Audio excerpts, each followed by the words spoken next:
Di sebuah ruangan gelap yang penuh dengan pintu, seorang pria tua terlihat sedang berusaha menangkap seekor naga kecil yang ternyata hanyalah sebuah ilusi. Di saat yang bersamaan, tiba-tiba muncul orang lain dari luar yang kemudian mengunci pria tua itu di dalam ruangan untuk membuatnya terjebak. Si pria tua berusaha menyerang menggunakan bola sihir, namun sayangnya dia terlambat. Beberapa tahun kemudian, di pagi yang indah di kota London, seorang pemuda bernama Paul memulai harinya dengan sangat buruk. Dia bangun kesiangan, tali sepatunya putus dan pemanggang rotinya rusak. Bahkan, Paul juga harus bergegas ke sebuah tempat di mana dia akan melakukan wawancara kerja. Dalam perjalanan ke sana, seorang pria tua bernama Monty menghentikan langkahnya sembari bersumpah kalau dia telah lama mengenal Paul. Paul yang merasa tidak mengenal pria itu lantas mengabaikannya dan bergegas untuk mengantri dalam wawancaranya. Pada saat itu, seekor anjing kecil tiba-tiba mencuri syal Paul sehingga membuat Paul terpaksa mengejarnya. Namun anehnya, anjing tersebut tiba-tiba saja menghilang di depan sebuah pintu yang bertuliskan pelamar. Mengira kalau ini adalah tempat wawancara, Paul pun memasuki pintu tersebut, di mana dia mendapati banyak sekali benda-benda tua aneh serta seorang wanita bernama Sophie yang tampaknya juga sedang menunggu wawancara sembari menonton televisi. Di sini Paul sendiri belum tahu apa pekerjaan yang akan dia dapat. Hanya saja perusahaan itu bernama G.W. Wells & Co. Bahkan brosur di atas meja pun juga tidak membantu karena hanya bertuliskan merasa beruntung. Tiba-tiba seorang pria bernama Mr. Tanner muncul dari ruangan lain bersama dengan seorang wanita yang kemudian pergi keluar. Sementara Mr. Tanner entah bagaimana bisa mengetahui nama Paul dan lantas memerintahkannya untuk segera mengikutinya. Paul kemudian dihadapkan kepada bos perusahaan bernama Mr. Wells yang sedang menunggu bersama anggota dewan lainnya yang masing-masing bernama Vansby, Judy, serta Casimir.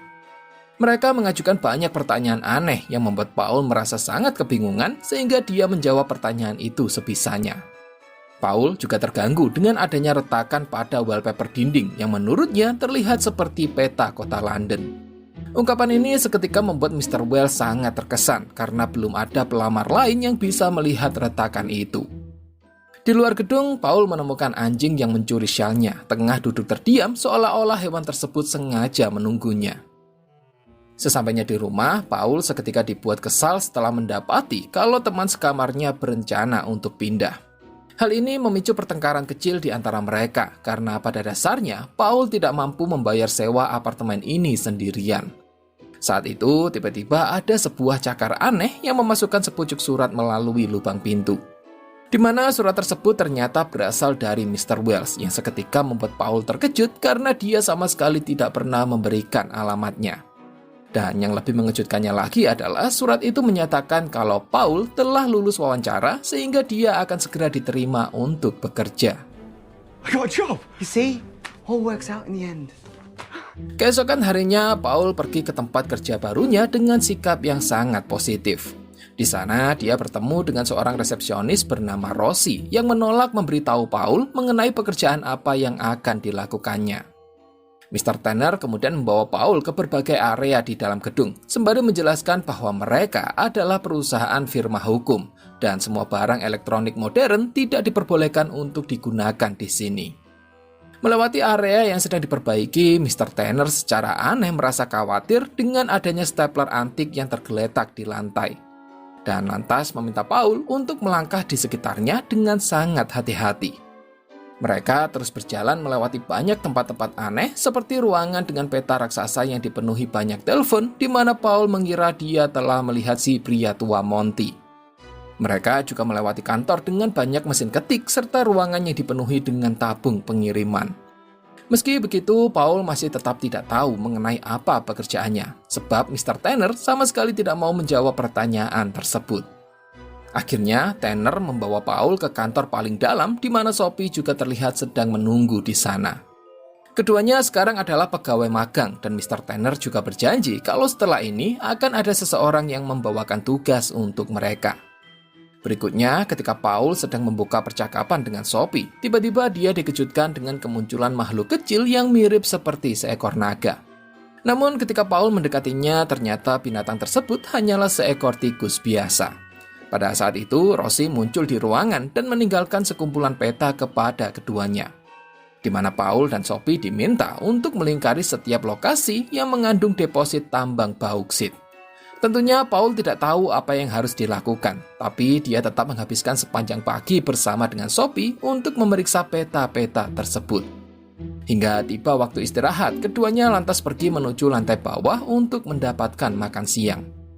Dalam perjalanan, mereka bertemu dengan Judy yang kemudian mengajak keduanya untuk pergi ke sebuah taman. Di sana, sebuah tabung berisi surat tiba-tiba muncul dari lubang saluran pembuangan air yang segera diambil oleh Judy untuk kemudian dibaca isinya. Berikutnya, Judy meminta kepada Sophie untuk memberikan isyarat kepadanya, tepat ketika wanita yang sedang duduk membaca buku di bangku depan sedang membaca tentang karakter yang melompat ke air mancur. Nah, disinilah diketahui kalau Sophie sebenarnya memiliki kemampuan untuk melihat apa yang dilihat oleh orang yang diinginkannya.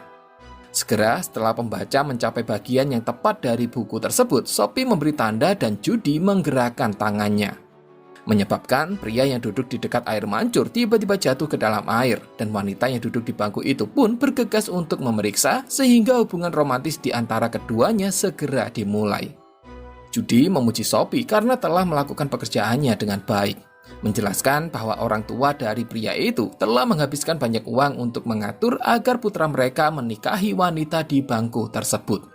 Nah, dengan cara yang dilakukan oleh Judy ini bisa membuat keduanya percaya bahwa perjodohan mereka memanglah sebuah takdir. Paul tentunya kebingungan dengan apa yang sedang terjadi, sehingga Judy pun akhirnya menjelaskan bahwa perusahaan tempat mereka bekerja ternyata sebagian besar karyawannya mampu melakukan sihir. Mereka adalah para praktisi sihir yang menggunakan kemampuan untuk melayani klien demi mendapatkan uang. Dan meskipun Sophie adalah anak magang, namun dia sudah berada di tingkat yang berbeda dari Paul, sehingga Judy hanya membawa Sophie untuk menemui klien lain. Sementara Paul diminta kembali ke ruangannya untuk mencari lagi lokasi tambang bauksit. Nah, di sini ketika Paul membersihkan peta dari remah roti sandwichnya, tiba-tiba dia merasakan sensasi aneh pada telapak tangannya, di mana telapak tangannya itu mengeluarkan dengungan rendah ketika berada di atas beberapa bagian pada peta. Di saat yang sama, Mr. Wells memasuki ruangan dan lantas menyuruh Paul untuk melihat lurus ke depan sambil terus meraba peta dengan telapak tangannya. Sebuah arus listrik kecil tiba-tiba menyentuh jari-jari Paul, menunjukkan ke lokasi tepat di mana tambang bauksit berada. Tampaknya Paul juga memiliki kemampuan supranatural yang memungkinkannya untuk mendeteksi di mana letak benda-benda tertentu. Senang dengan kejadian ini, Wells mengajak Paul ke kantornya sendiri sambil melintasi ruangan yang dipenuhi dengan printer. Dia menjelaskan bahwa perusahaannya sedang berjuang untuk bertahan hidup dan mereka membutuhkan sosok yang tepat untuk membantu semua orang kembali ke jalur yang benar. Wells berpikir bahwa Paul adalah sosok yang tepat tersebut. Sesampainya di kantor yang juga terlihat Mr. Tanner sedang menunggu, Wells bercerita tentang bagaimana dulu dia dipaksa oleh ayahnya yang merupakan pendiri perusahaan ini untuk menandatangani sebuah kontrak gila, di mana jika Wells tidak patuh, maka jiwanya akan diambil oleh sang ayah. Seolah perjanjian tersebut dibuat dengan iblis yang membuat Wells secara perlahan mulai membenci ayahnya sendiri. Setelah menceritakan kisah itu, Wells memberi Paul sebuah pekerjaan yang sangat penting, di mana Paul harus menemukan sebuah pintu portable yang sampai saat ini belum ada orang yang bisa menemukannya. Pintu itu ada di dalam gedung perusahaan ini, hanya saja pintu tersebut tidak bisa dilihat atau ditemukan dengan mata telanjang. Paul juga harus merahasiakan tugas ini dan tidak boleh memberitahukannya kepada siapapun. Tanpa diberikan sedikit pun petunjuk, Paul memulai pencariannya dengan menjelajahi lantai demi lantai. Hingga tidak lama kemudian, dia dihampiri oleh Vansby yang dengan wajah ramahnya mencoba berbicara mengenai larangan penggunaan sihir ilegal. Namun, fokus Paul justru teralihkan dengan rambut Vansby yang bisa bergerak sendiri dan kemudian membentuk kalimat waspada. Saat itu, karena waktu sudah menunjukkan jam 5, Paul pun memutuskan untuk pulang dan istirahat. Namun, ketika dia tidur, Paul kemudian dihampiri oleh Casimir yang memiliki kemampuan untuk memasuki serta mengendalikan alam mimpi dari seseorang. Di sana, Casimir berusaha menginterogasi Paul tentang tugas apa yang telah diberikan oleh Mr. Wells kepada Paul. Awalnya, Paul enggan menceritakannya, namun setelah Casimir menggunakan kemampuannya untuk menekuk kaki Paul, merontokkan giginya serta membesarkan telinganya, Paul pun tidak memiliki pilihan lain selain terpaksa menceritakan tentang pencarian pintu portable, yang kemudian membuat Casimir menyadari kalau Mr. Wells sebenarnya telah kehilangan pintu portable-nya. Casimir juga menjelaskan bahwa pintu portable yang sedang dicari oleh Paul bisa membuka sebuah tempat rahasia bernama Bank of the Dead. Sebelum kemudian, Casimir pun akhirnya pergi dari mimpi Paul. You're still dreaming. Keesokan harinya, Sophie yang datang ke tempat kerja mendapati Rosie sedang memberikan ciuman kepada sebuah stapler antik. Sementara itu, Paul terus melakukan pencarian di sekitar gedung perusahaan, hingga dia menemukan isi stapler di lantai yang membentuk tulisan Bank of the Dead dengan tanda panah mengarah ke bawah. Mengikuti tangga turun di sana, Paul merasakan tangannya bereaksi pada sebuah energi yang tersembunyi pada dinding, mengungkapkan beberapa karya seni yang sangat mengagumkan. Akhirnya, Paul menemukan sebuah ruang bawah tanah dengan pintu rolling door yang bertuliskan hanya untuk goblin. Merasa penasaran, Paul pun membukanya dan menemukan ada 3 rak yang sepertinya hanya digunakan sebagai gudang penyimpanan biasa. Namun, sebelum dia bisa memeriksa lebih lanjut, Tanner tiba-tiba muncul dan langsung mengusirnya, mengatakan kalau Paul tidak diizinkan untuk masuk ke sana serta memberi saran agar lebih baik Paul berhenti dalam melakukan pencarian pintu portable sebelum sesuatu yang mengerikan terjadi kepadanya. Di sisi lain, Sophie yang masih terus bekerja dengan Judy mulai penasaran dengan dari mana datangnya tabung-tabung berisi surat tersebut. Judy kemudian menjelaskan bahwa surat-surat itu dikirim oleh kaum goblin yang selama bertahun-tahun telah bekerja sama dengan para penyihir. Selama itu pula, goblin selalu mengawasi manusia atau bahkan mencuri barang-barang mereka tanpa sedikit pun terdeteksi. Berikutnya, Judy meminta Sophie untuk menempelkan brosur hewan peliharaan yang hilang pada sebuah toko laundry. Mengejutkannya, anjing yang hilang tersebut ternyata adalah anjing yang sama yang sebelumnya mencuri syal Paul. Sementara itu, Paul sendiri sampai sekarang belum bisa menemukan keberadaan pintu portable. Dan ketika dia kembali ke ruangannya, Paul menemukan Sophie yang sedang berdebat dengan Tanner mengenai masalah pada kontrak kerjanya. Sebelum Paul bisa bertanya tentang apa yang terjadi, Sophie mengajaknya untuk segera pergi karena saat ini sudah tiba waktunya pulang. Dalam perjalanan keluar, Sophie tidak bisa menahan diri untuk tidak memakan sebuah kue kayu manis yang tersaji di atas meja tamu. Namun, setelah mengunyah makanan itu, Sophie tiba-tiba mulai merasa jijik, sehingga Paul segera membawanya pergi ke sebuah bar untuk minum dan membersihkan mulutnya. Di sana, keduanya sempat mengobrol sebentar, meski diakhiri dengan pertengkaran kecil tentang siapa yang bekerja lebih baik di perusahaan. Keesokan harinya, Paul bertemu dengan Casimir di tempat kerja, namun pria itu bersikap seolah-olah mereka baru pertama kali bertemu sejak wawancara sebelumnya. Setelah itu, Paul yang berusaha kembali ke ruang bawah tanah tiba-tiba dihadang oleh Monty yang mendapat perintah dari Tanner untuk melarang siapapun turun ke sana. Nah, di sini akhirnya diketahui kalau pertemuan mereka di awal memanglah disengaja oleh Monty.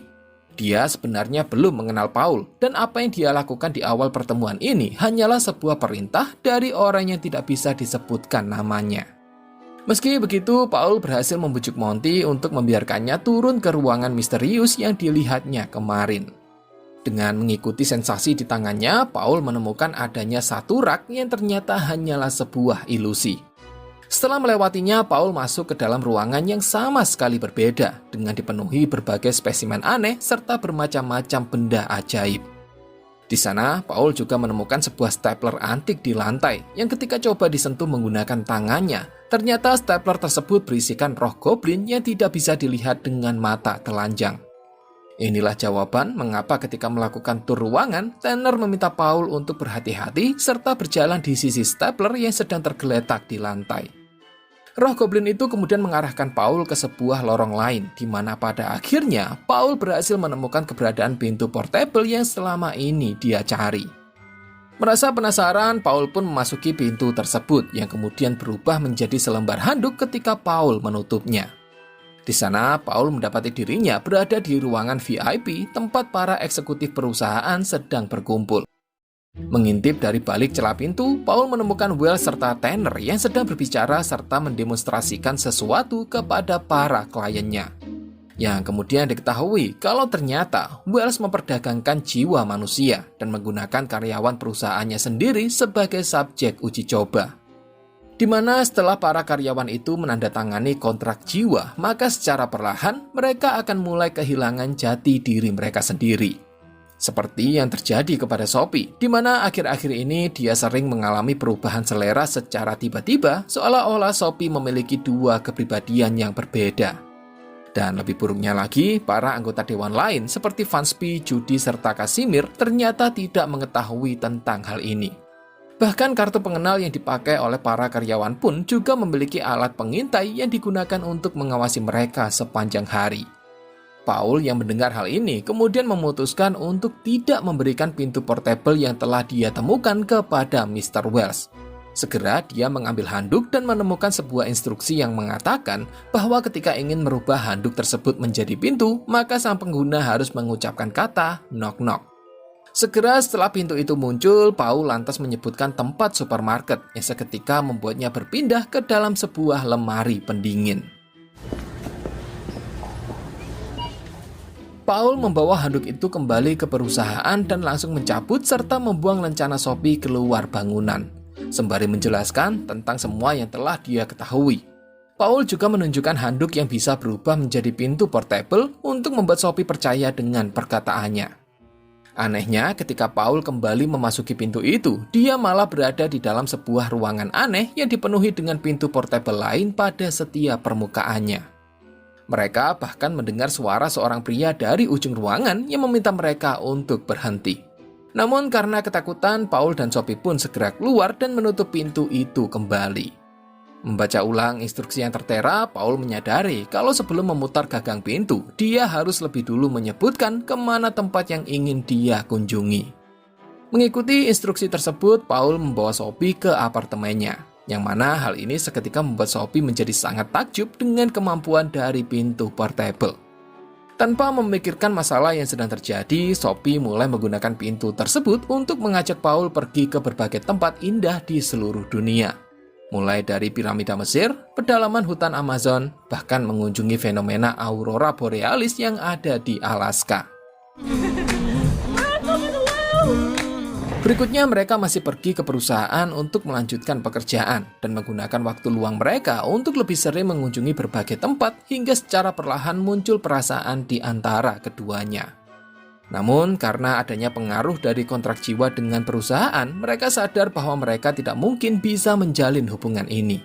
Sehingga keduanya pun sepakat untuk menemukan dan menghancurkan kontrak jiwa mereka. Keduanya kemudian kembali ke perusahaan melalui pintu portable dan Paul hampir tidak berhasil menyembunyikan handuk tepat sebelum Tanner memasuki ruangan.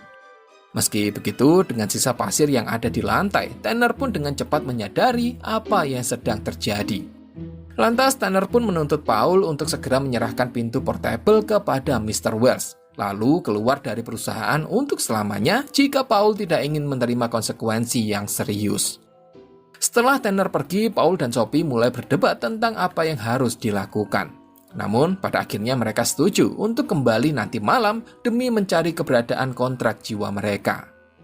Setelah malam tiba, keduanya diam-diam menyelinap kembali ke gedung perusahaan. Namun, pintu portable ternyata tidak mampu membawa mereka masuk ke dalam kantor Wells dan malah menjatuhkan mereka ke ruangan printer. Printer-printer di sana beroperasi dengan sendirinya, mencetak berbagai macam kontrak untuk keanggotaan gym, perjanjian sewa, dan masih banyak lagi. Mengungkapkan kalau Mr. Wells diam-diam telah menambahkan perjanjian jiwa pada kontrak sehari-hari ini untuk membuat orang-orang tanpa sadar menjual jiwa mereka sendiri. Tiba-tiba mereka dikejutkan dengan suara aneh yang datang dari satu ruangan. Dan ketika diselidiki, mereka menemukan ruangan peta di mana kertas-kertas berterbangan serta api kecil menyala di atas meja. Panik dengan hal ini, Paul segera membuka pintu portable untuk kembali mencoba pergi ke dalam kantor Mr. Wells. Akan tetapi, pintu tersebut justru mengirim mereka ke ruang bawah tanah gelap dengan tulisan Bank of the Dead di lantainya. Setelah menemukan sebuah kontrak yang menegaskan bahwa perusahaan ini mencuri jiwa, keduanya mulai mendengar suara-suara lagi dan memutuskan untuk pergi melalui terowongan yang sangat menyeramkan. Namun, sesampainya di ujung terowongan, mereka justru dikejutkan dengan keberadaan sekelompok goblin yang membuat keduanya memutuskan untuk secepatnya pergi. Mereka berakhir di balik pintu khusus goblin, di mana Tanner juga tiba-tiba muncul di sana. Terungkap bahwa sebenarnya Tanner adalah pemimpin klan goblin yang memiliki kemampuan untuk merubah wujud. Saat Tanner marah karena Paul dan Sophie tidak mendengarkan peringatannya, tiba-tiba Mr. Wells juga muncul di sana untuk berusaha mengusir Tanner dan para goblin pergi. Namun, Tanner menolak perintah tersebut, mengklaim bahwa tanpa bantuan goblin, para penyihir tentu tidak akan berguna. Lelah dengan hal ini, Mr. Wells lantas menggunakan sihirnya untuk mengubah sekelompok goblin menjadi perlengkapan kantor. Paul dan Sophie mengambil kesempatan ini untuk melarikan diri menggunakan pintu portable. Sayangnya mereka mengabaikan satu peraturan, di mana siapapun yang menutup pintu, maka dia yang akan memilikinya. Sebagai akibatnya, Mr. Wells meraih gagang pintu untuk kemudian mengurung Sophie dan Paul di dalam ruangan gelap yang dipenuhi dengan pintu pada setiap permukaannya. Tidak lama kemudian, suara yang sama kembali muncul, di mana suara tersebut ternyata berasal dari ayah Mr. Wells yang bernama James. Terungkap bahwa bertahun-tahun yang lalu, Wells menggunakan bayi naga untuk memancing ayahnya masuk ke tempatnya disebut dengan Nether ini. Wells membuang ayahnya dengan tujuan mengambil alih perusahaan. Saat itu, Paul ingat kalau James memiliki kontrak jiwa yang seharusnya memungkinkan James untuk mengendalikan putranya sendiri. Namun, pria itu menjelaskan bahwa dia tidak bisa menggunakannya karena kontrak jiwa tersebut harus lebih dulu disimpan di Bank of the Dead agar bisa berlaku. Berpikir bahwa mereka masih memiliki kesempatan, Paul mulai mencari jalan keluar dengan berusaha membuka tiap pintu yang ada. Akan tetapi, James segera menegaskan bahwa dia sudah mencoba usaha itu, namun semua pintu yang ada hanya mengarah pada kekosongan. Menolak untuk menyerah, Paul lantas berkonsentrasi pada kekuatannya yang secara mengejutkan dia mampu menemukan sebuah pintu keluar. James yang bersemangat karena telah terbebas kemudian membawa mereka kembali ke perusahaan dan menyusun sebuah rencana matang bersama dengan Rosie, di mana dia meminta Paul untuk membawa kontrak Wells ke Bank of the Dead. Rosie pergi mengambil suaminya, sementara James sendiri akan pergi untuk menghadapi Wells. Kelompok itu bergegas turun ke bawah, di mana terlihat para goblin yang sedang sibuk memindahkan semua kontrak jiwa. James dengan cepat menemukan keberadaan Wells untuk kemudian memulai pertempuran sengit yang membuat ruangan sekitar hancur dan para goblin berlarian dengan panik. Paul dan Sophie mencoba menyelinap untuk mengambil pintu portable. Sayangnya, Paul tiba-tiba terjatuh dan langsung ditangkap oleh sekelompok goblin. Sophie menggunakan kekuatannya untuk menghubungi serta meminta bantuan dari Judy tepat sebelum para goblin menyerangnya. Pada saat itu, Rosie datang dan langsung melemparkan stapler ke arah James yang kemudian menggunakan sihirnya untuk mengungkapkan kalau stapler tersebut sebenarnya adalah sesosok goblin bernama Arthur. Kemudian, Rosie merubah wujud aslinya yang ternyata juga seorang goblin.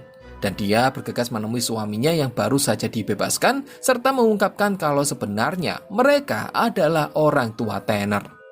Ini juga menjelaskan tentang mengapa sebelumnya Rosie mencium stapler, karena sebenarnya suaminya telah dirubah oleh Wells menjadi stapler tersebut.